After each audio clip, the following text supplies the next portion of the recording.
ದೇವೋಭವ, ಆಮೇಲೆ ಆಚಾರ್ಯ ದೇವೋಭವ. ಕನ್ನಡದ ಹಾಡು ಹೇಳುತ್ತೆ, ಮನೆಯೇ ಮೊದಲ ಪಾಠಶಾಲೆ, ಜನನೇ ತಾನೇ ಮೊದಲ ಗುರು ಅಂತ ಹೇಳಿಕೊಂಡು.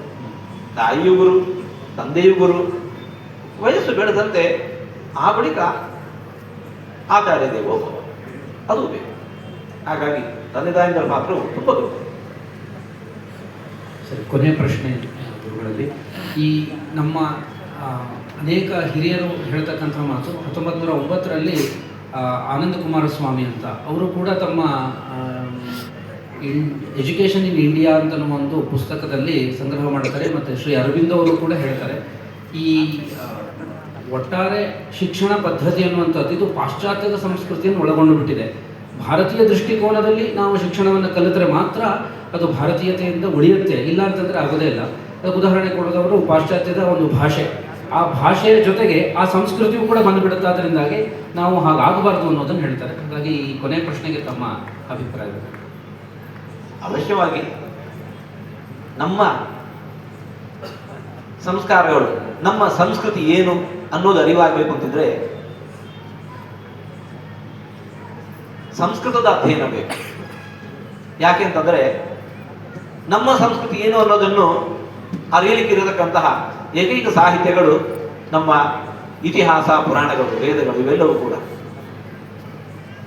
ಬರುವ ಅನೇಕ ಪಾತ್ರಗಳ ಮೂಲಕ, ಒಂದಲ್ಲ ಎರಡಲ್ಲ, ಅನೇಕ ಪಾತ್ರಗಳ ಮೂಲಕ ನಮ್ಮ ಸಂಸ್ಕೃತಿ ಏನು ಎಂಬುದನ್ನು ಅಲ್ಲಿ ತೋರಿಕೊಂಡಿದ್ದಾರೆ.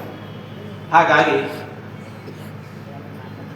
ವೃತ್ತಿ ಜೀವನಕ್ಕೆ ಇವತ್ತು ಬೇಕಾಗಿರತಕ್ಕಂತಹ ಉದ್ಯೋಗವನ್ನು ಪಡೆಯಲಿಕ್ಕೆ ಬೇಕಾಗಿರುವ ಶಿಕ್ಷಣ ಅದು ಬೇರೆ ಭಾಷೆಯಲ್ಲಿ ಇರಲಿ. ಆದರೆ ನಮ್ಮ ಸಂಸ್ಕಾರ ಏನು, ನಮ್ಮ ಸಂಸ್ಕೃತಿ ಏನು, ಅದರ ಪರಿಚಯ ಆಗಬೇಕು ಅಂತಿದ್ರೆ ಅವಶ್ಯವಾಗಿ ಸಂಸ್ಕೃತ ಅಧ್ಯಯನ ಮಾಡಬೇಕು. ತನ್ಮೂಲಕ ಸಾಹಿತ್ಯಗಳ ಅಧ್ಯಯನ ನಡೆಯಬೇಕು. ಇದರಿಂದ ಈ ದೇಶದ ಆಚಾರ ವಿಚಾರ ಏನು, ಸಂಸ್ಕೃತಿ ಏನು ಅನ್ನೋದು ತಿಳಿಯುತ್ತೆ. ಅವಶ್ಯವಾದ ಸಂಸ್ಕೃತ ಅಧ್ಯಯನ ಮಾಡೋದರಿಂದಾಗಿ ಭಾರತೀಯ ದೃಷ್ಟಿ ಬೆಳೆಯುತ್ತೆ.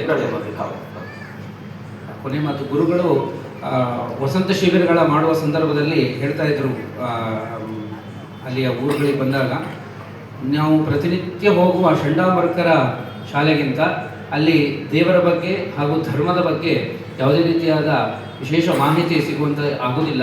ವಸಂತ ಶಿಬಿರಗಳಲ್ಲಿ ಬಂದಾಗ ಹೆಚ್ಚಿನ ಮಟ್ಟಿಗೆ ನಾವು ದೇವರ ಬಗ್ಗೆ, ಧರ್ಮದ ಬಗ್ಗೆ ಅರಿವನ್ನು ಮೂಡಿಸಿಕೊಳ್ಳಬೇಕು ಅಂತ. ಆ ನಿಟ್ಟಿನಲ್ಲಿ ತಾವು ಇವತ್ತಿನ ಅನೇಕ ಪ್ರಶ್ನೆಗಳಿಗೆ ಉತ್ತರವನ್ನು ಕೊಟ್ಟಿದ್ದೀರಿ. ಧನ್ಯವಾದಗಳನ್ನು ಹೇಳ್ತೀನಿ.